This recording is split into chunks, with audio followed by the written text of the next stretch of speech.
kinds of yogas came up, because the 4 kinds of yogas came up to deal, and which is why there are those 4 suits in the tarot also, because they all mystical traditions know that. You have to work with these 4 elements. You have to work with the earth element. You have to work. Those people in whom the earth element is predominant, they are like the court cards in the pentacles. They are like the court cards in the disc. It's all right. They are the people that you call grounded. They are the people who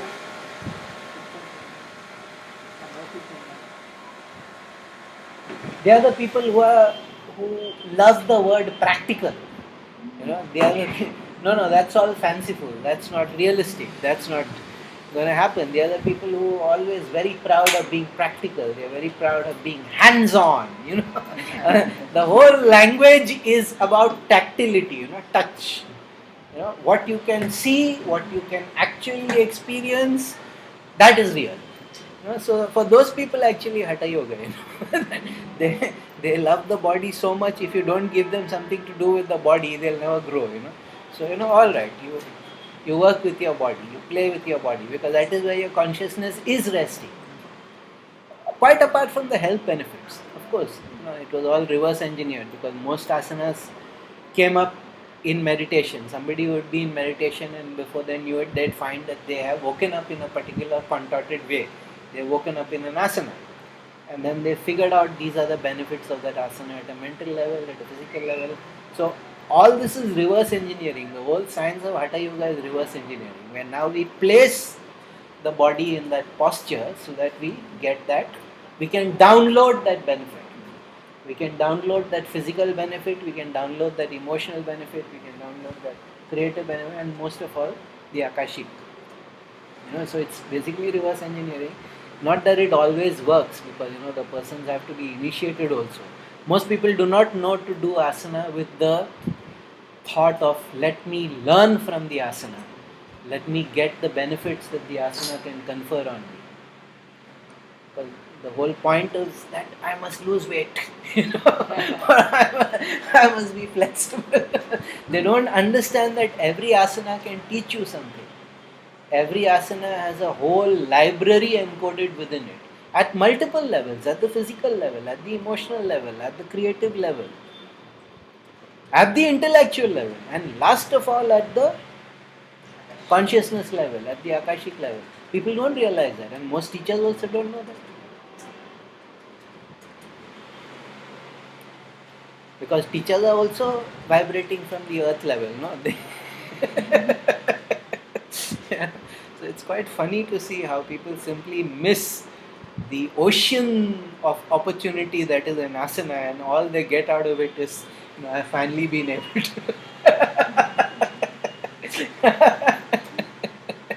So the ritual, what we do, the Akashi is getting in touch with Directly with the akashic. What we do is directly, bypass everything. It's of course an agora. 3 times a day, bypass all that. Go straight to source. Don't waste time with all the other things. Go straight to source. So there are many things you can do, but no matter what it is you do, you must understand this is an attempt to raise my vibration, not in the coarse and thick way, but to go into finer and finer dimensions, to go into that higher and higher dimensions. I must vibrate, which doesn't mean that you don't become more intense. Of course you become more intense as you go deeper and deeper into fire, into Vayu, into the Akashic. And once I saw the Shivlingams, I understood why all yogis are like that. Even though they are not dense, the sheer power radiating, the Shakti coming out of those lingams was so enormous. I understood yogis have no choice. The minute they get in touch with that Akashic or the Vayu or the Agni, they just start. They become fierce.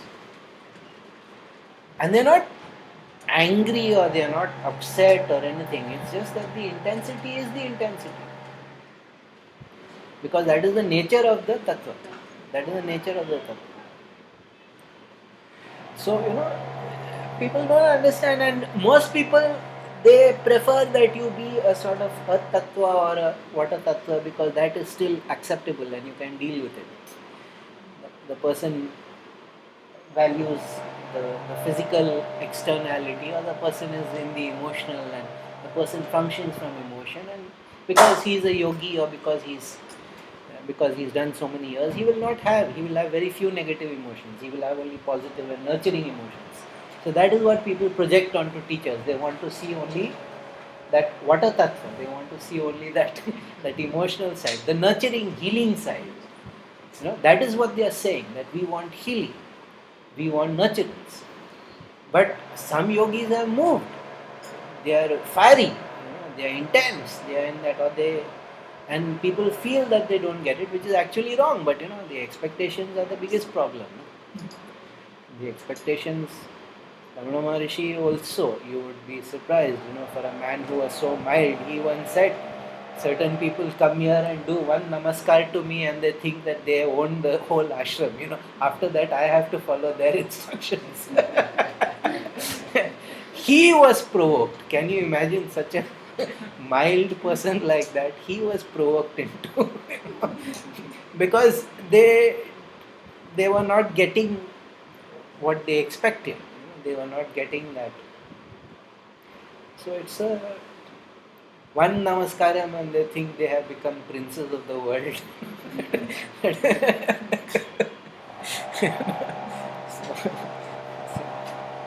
So apparently it's an old problem. It's not. It's a permanent, ongoing problem. The thing is, if you cannot become comfortable with the intensity, you cannot go into the higher vibrations. If you cannot become comfortable with the intensity of vibration, you cannot achieve the higher tattvas. The minute you make the crossover from the water to the fire, you become intense whether you like it or not. Now, the problem here is, whenever we've had an intense experience in life, it is usually anger or it is sexual. Those for most people are the two most intense experiences that they had in life. So anytime you see intensity, these two vibrations, these two memories are activated in people seeing it, and so there is anxiety, there is apprehension. Because the two experiences that people have, and much more anger intensity is much more common than sexual intensity, which is why anger is the easiest. And most people, everybody of you are seeing it as you're having Kundalini experience, everybody is reporting, I'm angry, I'm losing my temper, I'm snapping at people, because the body and the mind doesn't have any other memory of intensity. We don't realize we are becoming more intense. We are just, when did we last be like this? When we were angry. And so that habitual pattern, that Vasana Samskara is activating. So that is when you need somebody who knows, saying, no, you're not becoming angry, you're becoming intense. You don't need to identify with that old pattern. This is an entirely new pattern. And this is the commonest feedback I get from people. What is the matter? I'm becoming really angry. You're not angry. You're vibrational. And our system works directly with the fire. So that is the reason. We work directly with the fire. We work directly with Agni. So that is the reason why. So that liberation, that shaking loose from boundaries, bandhana, bonds, that is tattva work. And that is the point of any sadhana that you do. It is basically shaking loose from boundaries, from bandhans. And anything that you do, the grand thing about Indian culture is you do what you want. What matters is results.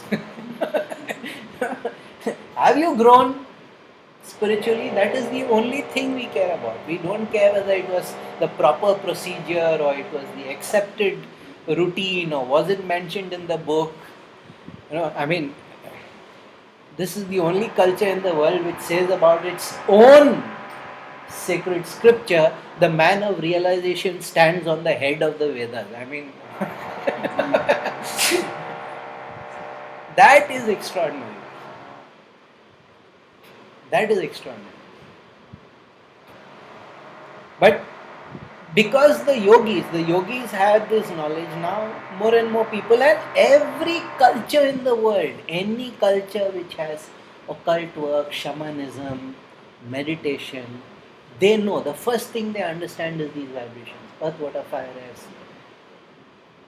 and space. It is there everywhere. It doesn't matter where you go, how far back in history you go, whichever remote jungle you go, whichever mountain top you go, those people know about this. They know about the great. Now, because the word unfortunately got confused with elements in a chemistry sense, that, oh, this is just some nonsense that people had in their mind. And then in the early 19th or in early 20th century, there was this futile search for the etheric medium, because they thought that the whole universe was full of the etheric. Now they've got another new puzzle. They've discovered that the universe actually has more matter than they can account for. So they've invented one thing, like we invented Devta. They've invented a new concept, dark matter, because otherwise the equations will go wrong. So they tried to invent this thing called dark matter. I'm like, you might as well call it ether, no? That is what they were calling it all this while.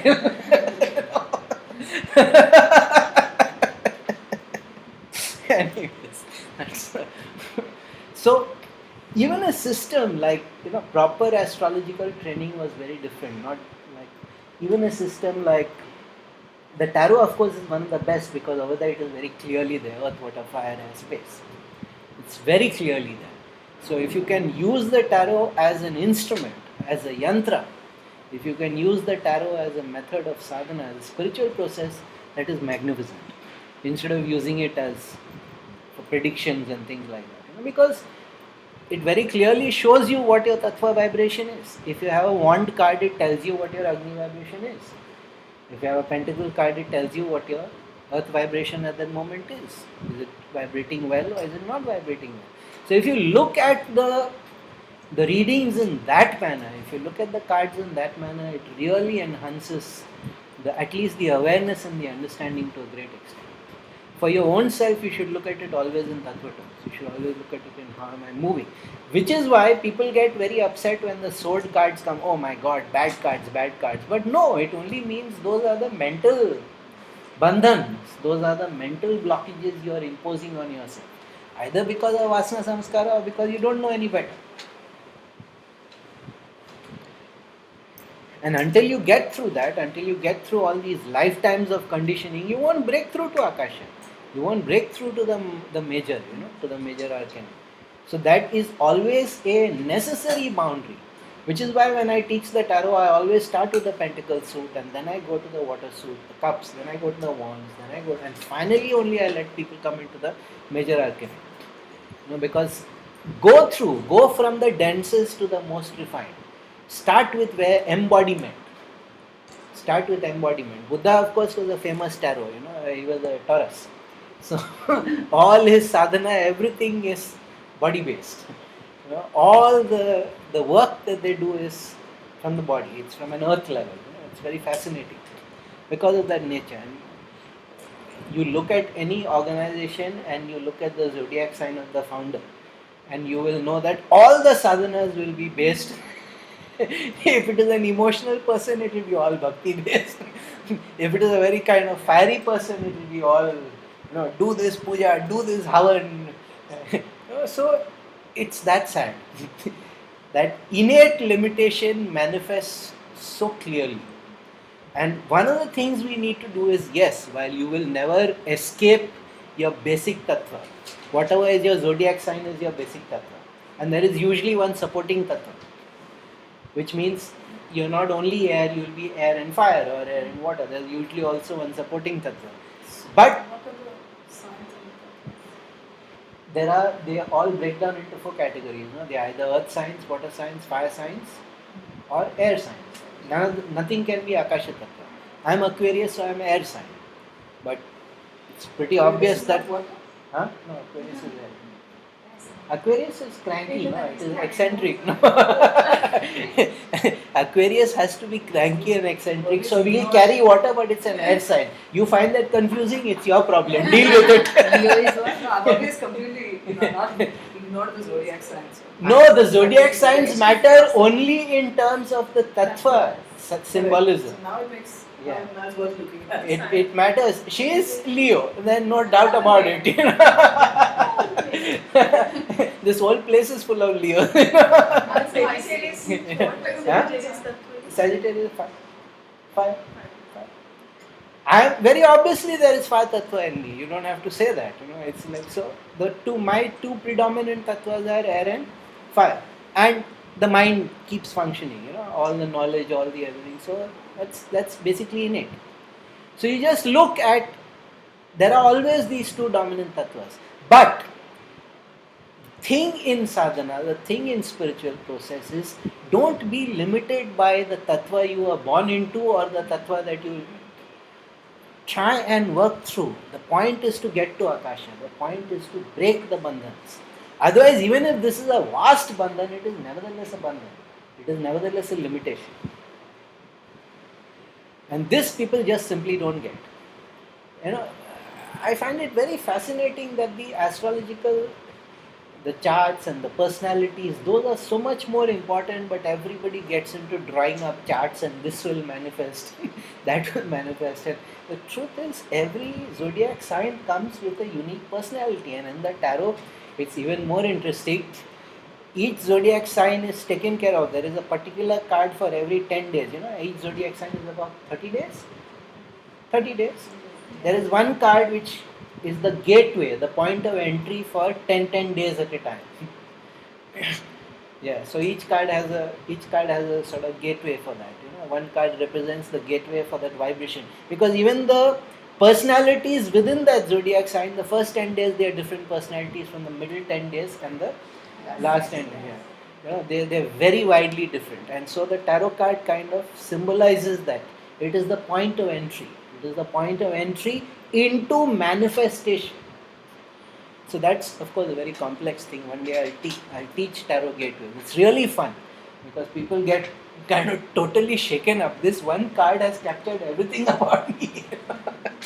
And of course the major arcane cards also symbolize. There are many cards which symbolize. Chariot is Cancer and things like that. It's trying to it's okay.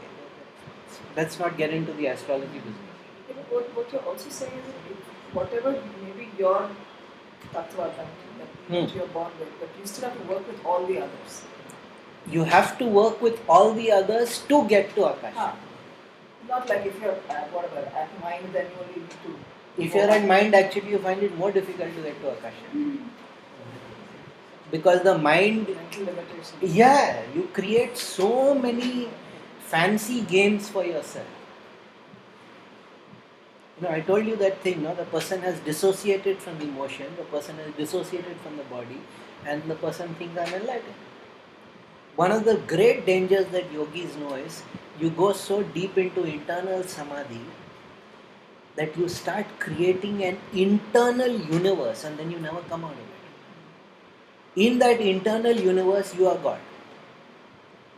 You create galaxies, you assign tasks, and it's so beautiful and fascinating, and it's true. It is true in that one small dimension, you did create a universe where you are God, but it's still not the full truth. So they know these traps, they know these, and especially those who are very intelligent usually find spirituality the most difficult. That final breakthrough into Akasha for them, because the mind has so many questions. Just recently I had to tell somebody, all your questions are about the highest and the final levels of yoga. How about attaining some of the basic ground level things first before harassing me? You want to know how is it possible for that yogi to do this? How is it possible? I say, the very fact that you have to ask means you have no understanding. So why don't you do a few years of effort first, do a few years of sadhana first, and then, and this, I once told somebody, you're so happy to have asked the question, the answer is irrelevant. And that is the big flaw of the Vayu, that is the big flaw of the mind. Where that desire, and it's an accumulative desire. It is a desire to accumulate. They think that if I get more and more things, but this is the other problem. If you have more things, your consciousness, your chitta, your mind stuff sticks to that. So if you have more things, artificially it seems as if you have enlarged. Because you have more things and your chitta, your consciousness is stuck to all of that. So your experience is, I used to have this experience, now I have so many things, therefore it has enlarged. No, it hasn't enlarged, you've just been stretching yourself thin. So yogis know all these tricks, they know all these pitfalls, they know all these traps. But it's very fascinating because when I first started realizing that tarot is actually some really wise European mystics created a European yoga. They created a whole method of transformation in their context. And they knew what they were doing. They knew so well what they were doing. They knew. And when I finally came to know about the gateways and all that, I was like, mother, this is extraordinary. Because the way it hits home, people get really embarrassed. How is that possible? How can you know that much about me from just that card? So people, when I ask for their birthday, people think that I want to know and calculate the chart and all that. No, I just want to know the gateway. I want to know, and the gateway is not something to credit yourself with. It is your karmic limitation for this lifetime. It is something to be overcome. So it is just a funny thing. So that's basically a sort of overview of working with the tattvas, and the tarot is certainly one of the best methods I have seen, at least in the beginning stages, to work with the tattva. As you progress in meditation and yoga, of course, everything becomes internal. But in the beginning stages, it is one of the biggest helps. It is such a blessing, and my gratitude and wonder at the people who created it is too much. I'm like, man, these were just exceptional people. These were exceptional people. Indians have this problem where we think everything we have done is the best in the world. Nobody else. In spirituality, we are big snobs. While it is true, we have yoga and we know yoga better than anybody else, but it's not like other people were sitting with their hands under their bum. They also did work. They did very exceptional work, and it should be appreciated. But this is something that we didn't do. We have many fantastic methods of tattva transformation, but the way the tarot has integrated all of it into one, that is something India didn't do. Europe did it. And I'm like, gratitude. This is an exceptional thing, especially for people beginning spirituality. But it's very difficult when somebody vibrates like me. It's very difficult for me to explain or to bring down the vibration so that they complete it. It's very difficult. So this is an easy entry point. This is a very, very easy entry point. So it's an exceptional opportunity, and I wish people would stop doing stupid readings with the tarot and actually work with the tarot. It would be so much better for the whole world. So much transformation of consciousness would be possible. Now the I Ching is different in that I have never seen a book like that. That also you can actually feel with each hexagram, you can feel the tattva difference, the kind of vibration. The whole book is almost as if it has started with Akasha and then depending, because each hexagram has 6 lines of change, so very easily you can see where the tattva is shifting. It's an extraordinary book, but it's too high level. People have to be really smart and sharp to work with the tattvas like that, and because it's a book and you have the coins, it's a little difficult, whereas with the tarot it's easy because you have the cards and the cards are tangible and they have pretty pictures on them. So it's much easier. The tarot is much easier. But in terms of which is the greater system, the I Ching is incomparable. It's incomparable. Because it came with those hard Chinese mystics. They were fierce fellows themselves. They were real yogis. So in that sense, there are so many wonderful methodologies in the world for transformation, and we drag them down into trivial levels. But okay. something is better than nothing. So how does the name effect come in? Okay, the name. This is a question that was asked yesterday. That how do we name people? Because I was explaining that a name is very important, and that is the reason also why I get angry when people use idiotic nicknames. You have a nice name like Kajal, and then you call the person Kaju. Kaju is what? Cashew nut, which is cashew nut. Yeah, that's her name, Kaju, and they call her cashew nut. So I gave all of them a little dose for that. So the thing is, people knew that if you are born in a certain time of the year, you have a predominant tattva. Your Rashi, your zodiac sign, your earth energy, fire energy, they know that. So they would, the teacher, the guru or the pandit or whoever was the person, they would select a name which would support and enhance that vibration.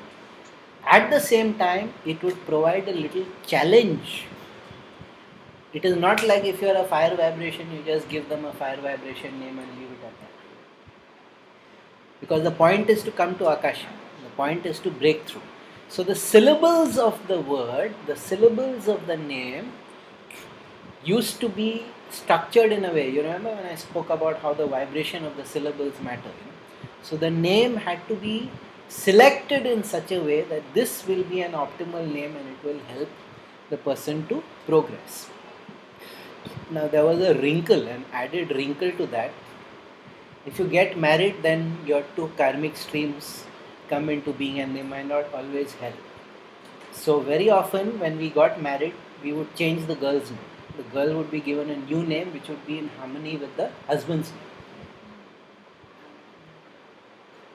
When people would take sannyasa, they would be always given a new name. Same reason. Now in the old days they knew how to give perfect names, so nobody really had to change the name. In sannyasa they had to start changing the name because people would come with ghastly names. Names which had absolutely no relevance to who they were, and so the initiating teacher had to sit and scratch his head and then come up with, alright.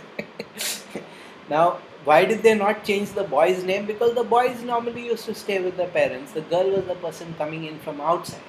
So they would. Today, of course, people object to that very badly, and they should, because no longer this understanding is there. And marriages are no longer like spiritual partnerships, so that argument only is not there. But that was the original reason why.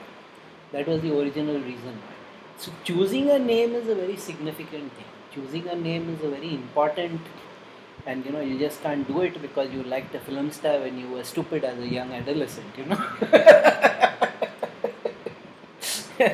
Every name has a vibration. Every name has a very unique and typical vibration. So the word Arya is a very phenomenal word because it means noble. It means the person who aspires to be more, and in many ways it is one of the most akashic, which is why when Sri Aurobindo used to write under a pen name, even his journal, it was his first pen name. He used to write under many pen names basically because the British were always looking to arrest him for sedition. He used to write so brilliantly they could never catch him. But still, he would write other articles under the pen name of Arya. So it was, since Aurobindo was my inspiration always, that is why I use that. My legal name is still something else, so I put it as Rohit Arya because whenever I do this kind of work, I wanted that higher vibration. So that is the reason why I changed. And in fact, in classical Sanskrit, like we call people Mr. today, people would actually be called Ari. So actually, Aryaputra is separate. That only wives call the husband. If somebody would meet me, then they would introduce me that Arya Rohit has come. The noble, so the whole culture was different. It's just a catastrophe what we have descended to. It's just unfortunate. It's terribly, terribly unfortunate what we have descended to. That's how people would be. That was the title. Everybody was called Arya. And that is why they were called as Aryan. The society was the society of noble people. That is what Aryan meant. Then, of course, good old Adolf got hold of it, and now the word has been corrupted. That is what it meant. Right? Just because some semi-literate European ass messed it up, no reason why we should abandon it. But it was the Aryaputra is special. That only wives can call the husband noble born, son of the noble born. That only the wife can call the husband Aryaputra. But otherwise, the man would always be just like would say this is Shri something. He would say this is Arya. I think we should do something to get that back. When Gurunath first saw my name, he said, no, Arya Rohit, not Rohit Arya. He's a yogi, he's a very phenomenal yogi, one of the most phenomenal on the planet today. I just looked at that and said, no, Arya Rohit. I realized he was right. So, it's just a simple example, that the fact that every women used to be called Devi, straight up. Women were known as Devi. So, they would be introduced as Devi.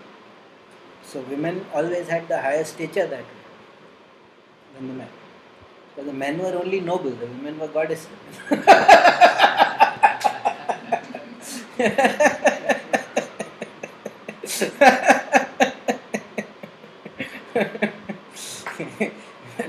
If you say these things in India today, women have a way of smiling grimly back at you, because they know the reality is no longer so.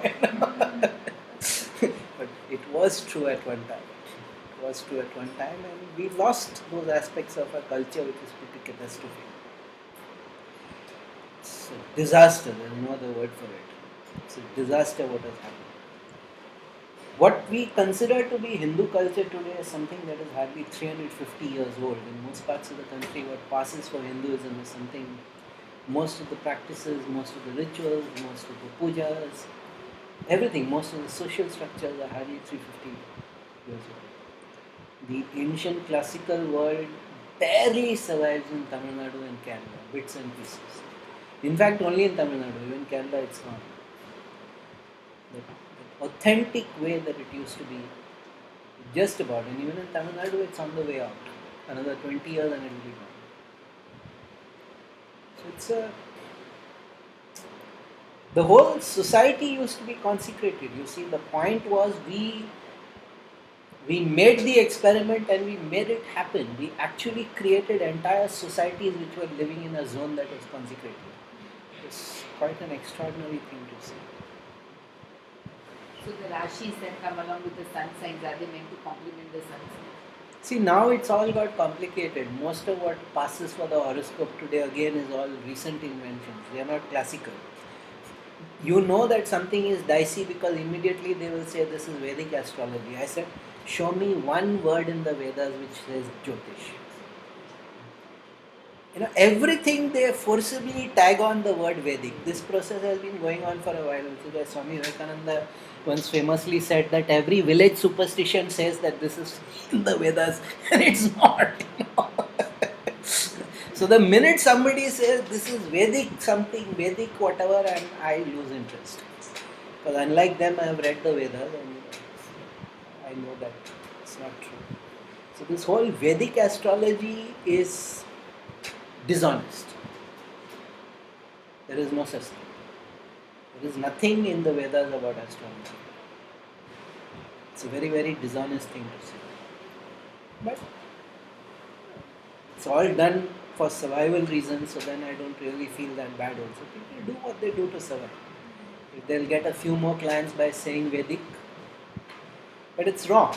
It's wrong to say Vedic because there is nothing Vedic anymore except for the Havan, except for the Yagna, the fire sacrifice. That by some miracle of God it has continued. By some miracle of God it has continued. And certain mantras and certain spiritual practices have continued from Vedic times. Otherwise, there is nothing that is really Vedic. Nothing that is even classical Hinduism anymore. Most of it, like I said, is 400 years old. Again, people get very upset when I say these things because they want to feel that we are part of an unbroken cultural continuity. I'm like, you can be, but you have to go back to the authentic texts and the authentic practices. These practices are not authentic. I remember stunning these people by telling them that in the Vedas, in the marriage, it is written that when the wife comes to the home, she shall be queen over your mother and your sisters. And they all kind of really had a heart attack. Because the mother-in-law is like the evil stepmother. But that's so, if you want to say Vedic, then you have to accept that the wife is the importance. The wife is important, not the mother. But that to even show any kind of affection for your wife is possible only in urban English educated areas of the country. In all other aspects, it's a very shameful thing to do. To have any kind of public display of affection or even to say that I care for my wife is regarded as being a very weak thing to do. So these are not Vedic or Upanishadic or even classical Hinduism. Classical Hinduism had a very famous text, Dasakumara Charita, the tale of the 10 princes. Chapter 10 is very unique because it is written without any labial sounds, no ma pa in that. Why no ma pa sounds? It's of course a really remarkable demonstration of skill. But the reason he gives is because this guy was kissing his girlfriend the whole night, now his lips are sore. Now, this was the kind of exuberant culture we had. This was the kind of sexually sophisticated culture we had, and today we are God's frozen people. So,